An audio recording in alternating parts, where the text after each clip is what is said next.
کوئی بکرا جس کی کھال پر اگر اللہ لکھا ہوا آ جائے یا محمد لکھا ہوا آ جائے تو اس کی قیمت بڑھا دیا جاتا، بڑھ جاتی ہے، 1.5 لاکھ 2 لاکھ 2.5 لاکھ۔ ایک مرتبہ میں مارکیٹ میں گیا تو آدمی دکھانے لگا کہ اس میں لکھا دیا محمد لکھا ہے۔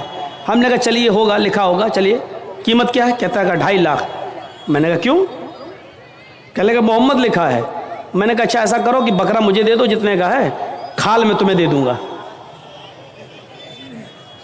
میں کیا کروں گا؟ تو میں نے کہا میں کیا کروں گا؟ کیا اس کھال کو ہم اپنے گھر رکھ سکتے ہیں؟ اس پر بھی غریب کا حق ہے۔ کیا بکرے کو ذبح کرنے کے بعد یہ کھال ہماری 2 لاکھ میں بکے گی، 1.5 لاکھ میں بکے گی؟ کہتا وہ میں نہیں جانتا ہوں، محمد لکھا ہے، 2.5 لاکھ کا بکرا ہے۔ میں نے کہا میں کہہ تو رہا ہوں کہ کھال تو بیچ دینا جتنے کی بکے، بکرا 10,000 میں ہمیں دے دے، 12,000 میں ہمیں دے دے۔ کہنے لگا جائیے مولانا صاحب آپ ہمارا ریٹ کیوں کر رہے ہو؟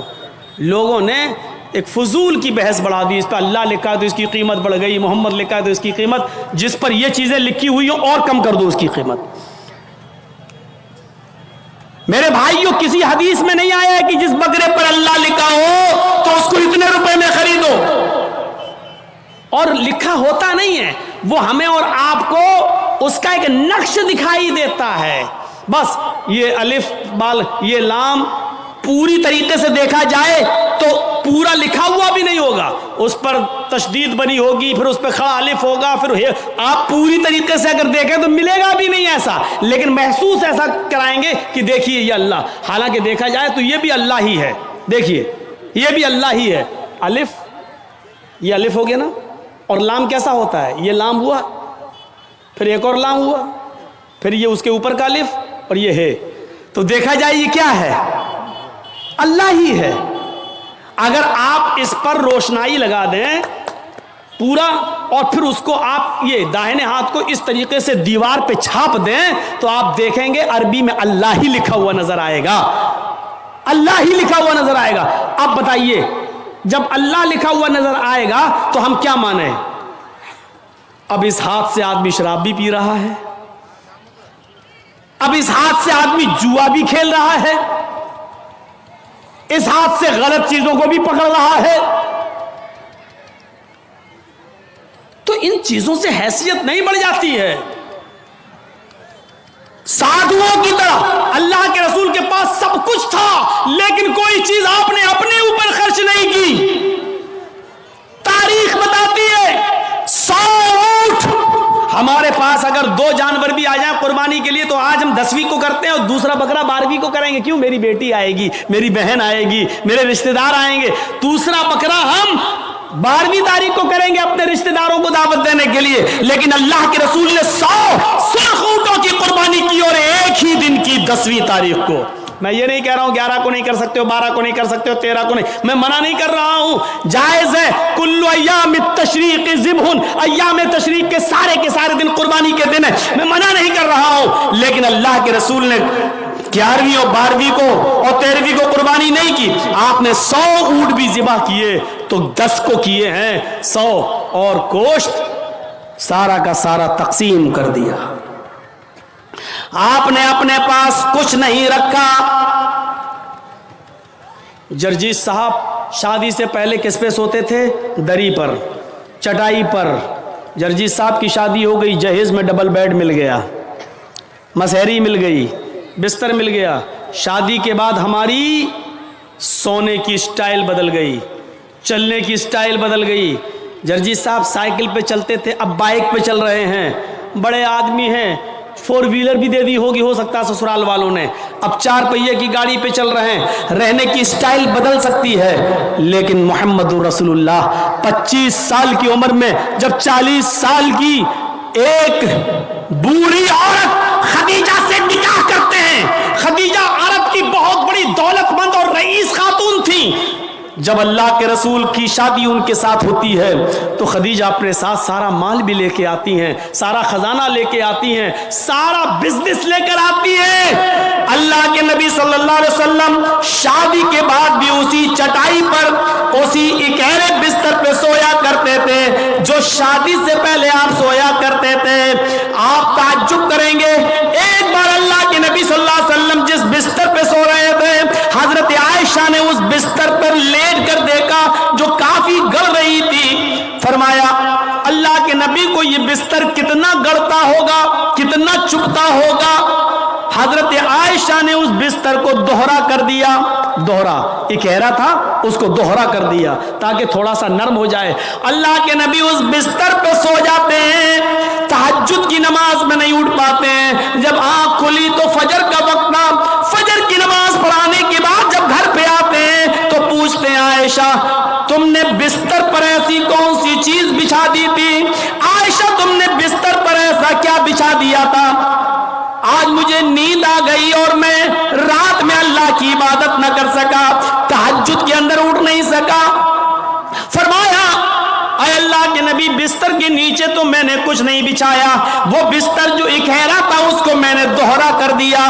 میں نے لیٹ کر دیکھا، آپ کو کیسے نیند آتی ہوگی، وہ تو کافی چبھ رہا تھا، کافی گڑ رہا تھا، میں نے اس کو دوہرا کر دیا۔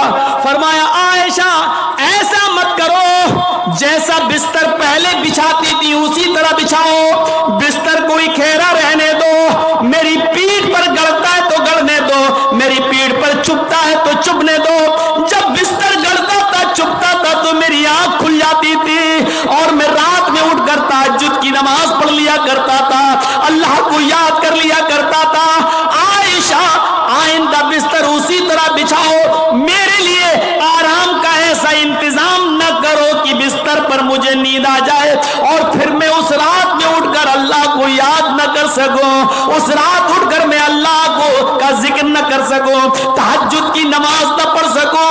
عائشہ اللہ تعالیٰ کو رات کی تاریکیوں میں یاد کرنے کا مزہ کچھ اور ہے جب ساری دنیا سو رہی ہوتی ہے اور میری کروٹ، میری کمر نرم گرم بستروں سے الگ ہوتی ہے اور سجدے میں سر ہوتا ہے، تو اس وقت کا مزہ کچھ اور ہوتا ہے کہ ساری دنیا خواب خرگوش میں مست ہے اور اللہ کا ایک بندہ اپنے رب سے عذاب جہنم کی پناہ مانگ رہا ہے، جنت کا سوال کر رہا ہے، رات کی تاریکی میں اپنا سر سجدے میں رکھ کے اس کو مالک اور اپنے آپ کو اللہ کا غلام بنا رہا ہے۔ عائشہ تم نے بستر کو ایسے بچھا دیا کہ اس بستر پر مجھے اتنی نیند آ گئی کہ میں رات کو اٹھ نہیں سکا۔ عائشہ مجھے اتنا آرام نہ دو کہ میں رات میں اٹھ کر اللہ کو یاد نہ کر سکوں۔ رہنے سہنے میں شادی کے بعد بھی کوئی فرق نہیں آیا، یہاں تو شادی کے بعد بستر بدل جاتے ہیں، رہن سہن کی اسٹائل بدل جاتی ہے، رہنے سہنے کا طریقہ بدل جاتا ہے، اس میں پروموشن ہو جاتا ہے، ترقی ہو جاتی ہے۔ لیکن محمد رسول اللہ کی زندگی پہ نظر ڈالو کہ اللہ کے نبی نے شادی سے پہلے جس بستر پہ لیٹتے تھے شادی کے بعد بھی اسی بستر پر، جبکہ خدیجہ کی دولت نبی کے قدموں پہ تھی، لیکن اللہ کے نبی نے خدیجہ کی دولت کو اپنے اوپر استعمال نہیں کیا۔ خدیجہ جو دولت لے کر آئی اس دولت کو بھی اللہ کے رسول نے دین کے کام میں غریبوں اور مسکینوں میں لٹا دیا۔